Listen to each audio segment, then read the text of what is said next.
yaitu adalah internal di dalam diri kita. Bagaimana?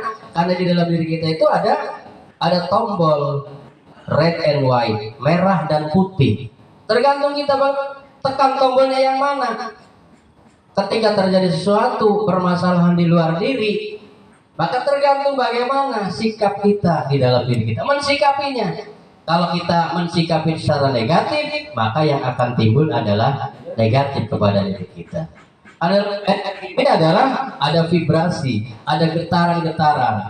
Ya, getaran kita, kalau kita mau getarkan sesuatu yang negatif, maka yang datang adalah energi yang negatif.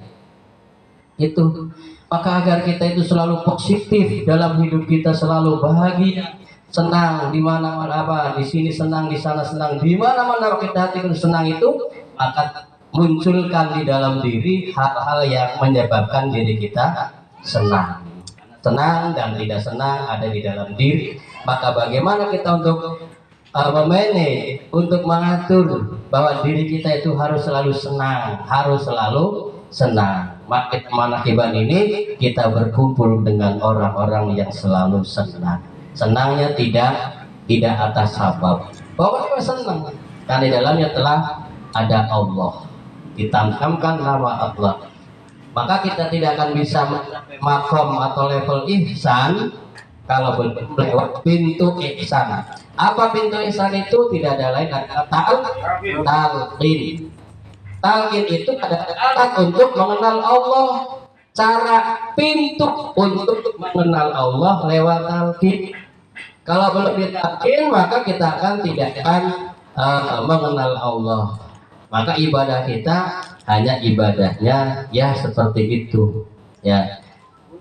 Mulutnya ngomong apa, pikirannya memikirkan apa, hatinya merasakan apa. Jadi beda-beda ini antara ucapan, pikiran, perasaan dan ini beda-beda. Ya beda-beda.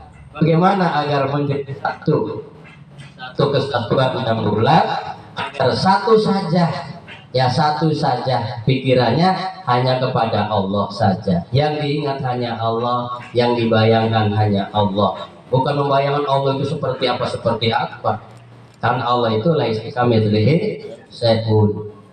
Itu jadi kita ditanamkan talqin dzikir, ditanamkan asma Allah di situ agar hanya Allah saja yang terpatri di dalam qalbu kita. Tidak ada nama yang lain.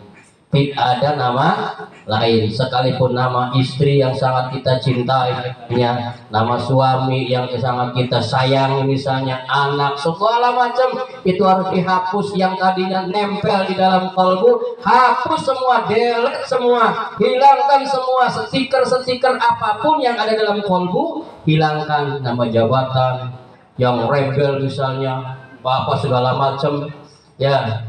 Itu stiker-stiker itu yang akan menghalangi kita untuk bisa melihat Allah.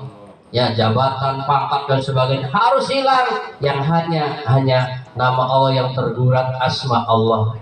Dinaksyabandkan, ditanamkan, digurat di dalam kalbu hanya nama Allah. Selain nama Allah harus hilang dari kalbu kita. Kalau sudah begitu, maka kita akan ka'annaka tarahu, akan melihat Allah, seakan-akan kita melihat Allah lewat bayangan dalam cermin ini, ya. Itu adalah level musyahadah. Ataupun yang kedua, wa ilam takun fa innahu yarak, maka levelnya adalah level muraqabah. Muraqabah artinya kita senantiasa merasa dipandang oleh Allah, didengar oleh Allah, semuanya di mana aktivitas kita senantiasa dalam pengawasan Allah.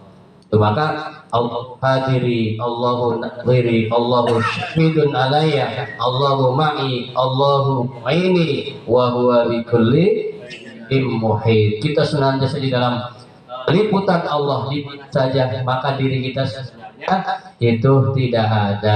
Ada hanya la ilaha illallah. Tidak ada yang ada hanya diisbatkan dengan kalimatun isbat, yaitu illallah, hanya Allah. Yang kita lihat, yang kita dengar, yang kita rasa yang menjadi hilang, yang terlihat, yang terdengar, yang terasa hanya Allah saja. Itu makna daripada ihsan. Jelas pisan mana ini? Ingkang aran ihsan ibadah waru pangeran. Ingkang aran ihsan ibadah Waru pangeran. Lamun durung bisa ibadah waru pangeran, kita kudu yakin selalu diawasi pangeran. Alhamdulillahilladzi fadalana ala katsirin min ibadil mu'minin. Wassalamualaikum warahmatullahi wabarakatuh. Waalaikumsalam. Lalu diawasi pangeran. Masih kurang. Kok disambung maning kok. Kayak baru Sahrudin.